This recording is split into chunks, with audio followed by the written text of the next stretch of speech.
అందరికీ నమస్కారం. Welcome back to my channel. ఈ వీడియోలో ఏపీ ప్రభుత్వ పెన్షనర్లందరికీ ఇప్పుడే అందిన తాజా వార్త. పూర్తి వివరాలైతే వీడియోలో తెలుసుకుందాము. వీడియోని ఎక్కడే గానీ స్కిప్ చేయకుండా చివరి దాకా చూడండి. అప్పుడే ఇన్ఫర్మేషన్ పూర్తిగా అర్థమవుతుంది. వీడియో చూస్తున్న ప్రతి ఒక్కరు వీడియోకైతే లైక్ చేయండి ఫ్రెండ్స్. వీడియోని తోటి పెన్షనర్ మిత్రులతో అయితే షేర్ చేయండి. కొత్తగా మన ఛానల్ చూస్తున్నవారు సబ్స్క్రైబ్ చేసుకోకుంటే వెంటనే మన ఛానల్‌ని సబ్స్క్రైబ్ చేసుకోండి. దీని ద్వారా నేను చేసే లేటెస్ట్ వీడియోస్ అన్నీ మీ వరకు రీచ్ అవుతాయి. ఇక ఆలస్యం చేయకుండా వివరాల్లోకైతే వెళ్ళిపోదాము. ఫ్రెండ్స్, ఇక విషయానికి వచ్చినట్లయితే కేంద్ర ప్రభుత్వం పెన్షన్ చట్టం మార్పులు పెన్షనర్లపై ప్రభావం. సో ఇది కేంద్ర ప్రభుత్వానికే కాదండి, ఆంధ్రప్రదేశ్‌కి సంబంధించి కూడా మనకైతే అప్డేట్ అయితే ఉంది. సో వీడియోని అయితే ఎండ్ వరకు చూడండి ఫ్రెండ్స్. ఇక మార్చి 2025 తేదీన, అంటే ఈ నెల 25 తేదీన కేంద్ర ప్రభుత్వం పెన్షన్ రూల్స్ 1972లో మార్పులు చేస్తూ లోక్సభలో ఆర్థిక బిల్లుతో పాటుగా పెన్షన్ బిల్లును ప్రవేశపెట్టి ఆమోదించబడం జరిగింది. అలాగే ఈ నెల 27వ తేదీనే రాజ్యసభలో కూడా ఈ బిల్లును ఆమోదించడంతో రాష్ట్రపతి ఆమోదం కోసం పంపబడింది. ఈ సమాచారాన్ని బయటకు రావడంతో దేశవ్యాప్తంగా పెన్షనర్లు ఆందోళన వ్యక్తం చేస్తూ ఉన్నారు. ఎందుకంటే ఈ బిల్లును ఆర్థిక బిల్లుతో కలిపి ప్రవేశపెట్టడం, విడిగా చర్చించకపోవడం వంటి అంశాలు పెన్షనర్లలో మరింత అనిశ్చితిని అయితే రేపుతోంది. పెన్షన్ బిల్లులో కీలకమైన మార్పులు ఏంటంటే, అసలు ఈ పెన్షన్ బిల్లులో ఉన్నటువంటి అంశాలు ఏంటని చూసుకున్నట్లయితే, ఈ బిల్లు రూల్ నెంబర్ 149 క్లాజ్ 4 నిబంధన ప్రకారంగా పాత పెన్షనర్లు మరియు కొత్త పెన్షనర్లు అని విభజన చేశారు. సో వేతన సంఘం సిఫార్సులను ఎప్పటి నుంచి అమలు చేయాలనే హక్కు పూర్తిగా కేంద్ర ప్రభుత్వానికి అప్పగించారు. అది కేంద్ర ప్రభుత్వ నిర్ణయంపై ఆధారపడే అంశంగా మార్చారు. దీనివల్ల పెన్షనర్ల హక్కు ప్రభుత్వం దయాదాక్షిణ్యంగా అయితే మారిపోయే ప్రమాదం అయితే ఉంది. కాబట్టి పెన్షన్ అనేది పెంచాలా లేదా అనేది ప్రభుత్వమే నిర్ణయం తీసుకుంటుంది. కాబట్టి ఈ మార్పుల వల్ల పెన్షనర్ల ఆర్థిక లాభాలు తగ్గించే అవకాశం అయితే ఉంది. ఇదే ఇక్కడ ప్రమాదం అని చెప్పవచ్చు. మరి కేంద్ర ప్రభుత్వం వివరణ ఏంటి? దీని గురించి కేంద్ర ప్రభుత్వం ఏమంటోంది? అసలు ఇది నిజమా కాదా? అనే వివరాలన్నీ చూసుకున్నట్లయితే, ఫస్ట్ ఆఫ్ ఆల్ పార్లమెంట్‌లో ఆర్థిక శాఖ మంత్రులు ఇచ్చిన వివరణ ప్రకారం కేంద్ర ప్రభుత్వం పెన్షన్ల పట్ల అనుకూలమైన విధానం కలిగినదే అని చెప్తున్నది. అలాగే పెన్షనర్లపై ప్రతికూలంగా ఎలాంటి నిర్ణయాలు తీసుకోలేమనేది చెప్తున్నాయి. అలాగే పెన్షనర్లకు సంబంధించి కోర్టు కేసులను ఎదుర్కోవడానికి మాత్రమే ఈ మార్పులైతే చేపట్టామని వివరించారు. సో మరి ప్రభుత్వం ఇచ్చినటువంటి వివరణ ఈ విధంగా ఉంది. కానీ పెన్షనర్ సంఘాలు మరియు నిపుణులు ఈ వివరణతో ఇంకా అసంతృప్తిగానే ఉన్నారు. ఎందుకంటే ప్రస్తుత బిల్లు కేంద్ర ప్రభుత్వానికి పెన్షన్ల అమలు తేదీ నిర్ణయించే అధికారం కల్పిస్తోంది కాబట్టి, దీనివల్ల భవిష్యత్తులో పెన్షన్ల చెల్లింపుల్లో మార్పులు చేయడం సులభమవుతుంది. కాబట్టి ఈ చట్టం మార్పులు రాష్ట్ర ప్రభుత్వంపై ప్రభావం ఎలా సో ఇప్పుడు ఇది కేంద్రం వరకు అనుకుంటే రాష్ట్రం వరకు ఏ విధంగా ప్రభావం చూపుతుందనేది చూద్దాము. సో ప్రస్తుతం అయితే రాష్ట్ర ప్రభుత్వం పెన్షన్లపై ఎటువంటి ప్రత్యక్ష ప్రభావం ఉండదు. అంటే ప్రస్తుతానికి వచ్చిన ప్రమాదం ఏం లేదు.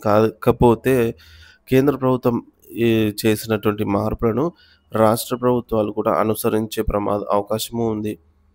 పీఆర్సీ అమలు తేదీని కేంద్రం నిర్ణయించే హక్కు కలిగి ఉండటం వల్ల భవిష్యత్తులో రాష్ట్ర ప్రభుత్వాలు కూడా తమ అనుకూలత ప్రకారంగా మార్పులు చేసుకునే అవకాశం అయితే ఉంది. సో కాబట్టి గతంలో ఏపీ ప్రభుత్వం అమలు చేసిన విధానాన్ని ఒకసారి చూసుకున్నట్లయితే 12వ పీఆర్సీ సిఫార్సులు అమల్లో కూడా ప్రభుత్వం అనేక మార్పులు చేసింది. 2018 జూలై 1 నుంచి అమలు కావాల్సిన పీఆర్సీ 2020 ఏప్రిల్ 1 నుంచి ఆర్థిక ప్రయోజనాలను అందిస్తూ ఉత్తర్వులు ఇచ్చింది. గ్రాట్యుటీ మొత్తాన్ని 12 లక్షల నుంచి 16 లక్షలకు పెంచిన దాన్ని 2022 జనవరి 17 నుంచి అమలు చేసేలాగా నిర్ణయం తీసుకుంది. దీనివల్ల చాలామంది పెన్షనర్లు ఆర్థికంగా నష్టపోయారు. ఈ నిర్ణయాన్ని కొంతమంది పెన్షనర్లు హైకోర్టులో సవాలు చేశారు. కేసు నడుస్తోంది. తీర్పు అయితే రావాల్సి ఉంది. మరి భవిష్యత్తులో పెన్షన్లపై రాబోయే ప్రభావాలు ఏంటంటే, కేంద్ర ప్రభుత్వం 8వ పే కమిషన్ అమలు విధానాన్ని ప్రకటించనుంది. ఈ కొత్త చట్టంతో ప్రభుత్వం ఎప్పుడైనా పెన్షన్ల మార్పులను అమలు చేసే అవకాశం ఉంది. దీనివల్ల పెన్షన్లు కేంద్ర ప్రభుత్వం తీసుకునే నిర్ణయాలపైన పూర్తిగా ఆధారపడిపోతారు. రాష్ట్ర ప్రభుత్వాలు కూడా భవిష్యత్తులో పెన్షన్ల చెల్లింపులో మార్పులు చేయడం తేలికవుతుంది. మరి పెన్షనర్ల నిరసనలు మరియు భవిష్యత్తులో మార్పులపై అంచనాలు.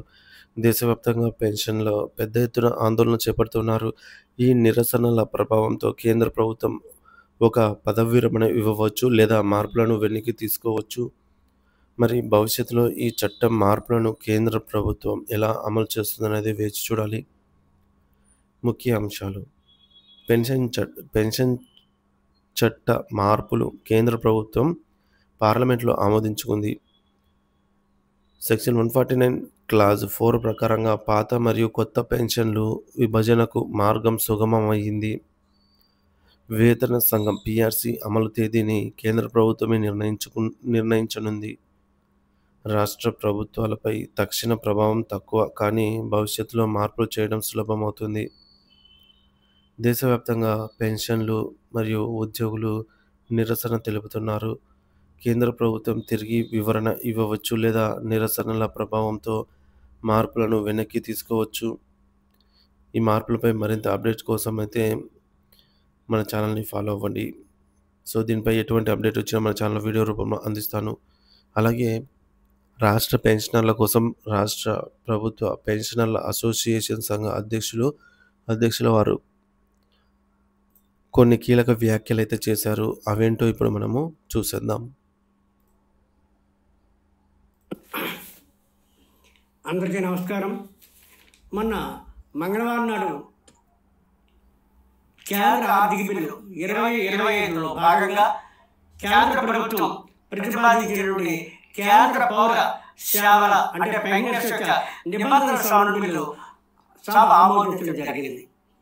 అయితే దీనివల్ల పేరు కమిషన్ ఏ రోజునైతే రిపోర్ట్ ఇచ్చి అమలుపరచాలని ఒక కటాబేట్ ఇస్తుందో ఆ రోజు తర్వాత అయిన వాళ్ళకి మాత్రమే ఈ పేరు యొక్క ప్రతిఫలాలు అందుతాయి. మరి మిగతా పూర్వం రిటైర్ అయిన వాళ్ళకి ఇది వర్తించదు అనేటువంటి ఒక సారాంశం దీంట్లో మనకి కనపడుతుంది. దీని మీద ప్రతి పెన్షనర్ కూడా కంగారు పడిపోయి చాలా మంది ఫోన్ చేసి ఏమిటండి, ఏం చేస్తారు, అలాగే మెసేజ్ బట్టి ఏం చేయాలి అని అనేక మంది మాకు అడగడం జరుగుతుంది. ప్రభుత్వం ఒకసారి ఆలోచించాలి. వృత్తిపరంగా సమాజ సేవలో 35 సంవత్సరాలు పైబడి పనిచేసి రిటైర్ అయిన వాళ్ళు ఈవేళ ఇది మాపై పిచ్చి మీద బ్రహ్మాస్త్రంలాగా ఇలా పెట్టడం అనేది ఏమాత్రం సమంజసం కాదు. మరొకసారి పునరాలోచన చేయాలి. అయినప్పటికీ ఇంకా పూర్తి సమాచారం మనకు అంది రావాల్సింది. అది వచ్చిన తర్వాత ఏం చేయాలి అనేటువంటి విషయాన్ని కూడా మేము మీకు అందరికీ కూడా తెలియపరుస్తాం. మీ అందరి వెనకాల సంఘం అనేది ఒకటి ఉంది. మీ అందరి గురించి కృషి చేస్తుంది. మీరందరూ మాకు సహకరించండి. తప్పనిసరిగా దీని మీద కూడా ఒక నిర్ణయం తీసుకుని మేము ముందుకు వెళ్తామని చెప్పేసి కూడా మీకు తెలియజేస్తున్నాం. అలాగే ఆంధ్రప్రదేశ్లో 4 లక్షల మంది రిటైర్డ్ ఎంప్లాయీస్ తరఫున AP state government retired employees association రాష్ట్ర అధ్యక్షుడిగా మీకు అందరూ కూడా దీని గురించి మీరు ఏమి కంగారు పడద్దు. మేమంతా కూడా తప్పనిసరిగా మీ అందరి వెనకాల ఉండి కృషి చేసి దీన్ని కూడా ఏ విధంగా మన అందరికీ ఇబ్బంది లేకుండా పరిష్కారం చేసేటువంటి మార్గాన్ని కూడా మేము ముందు ఉంటామని చెప్పేసి కూడా తెలియజేసుకుంటూ సెలవు.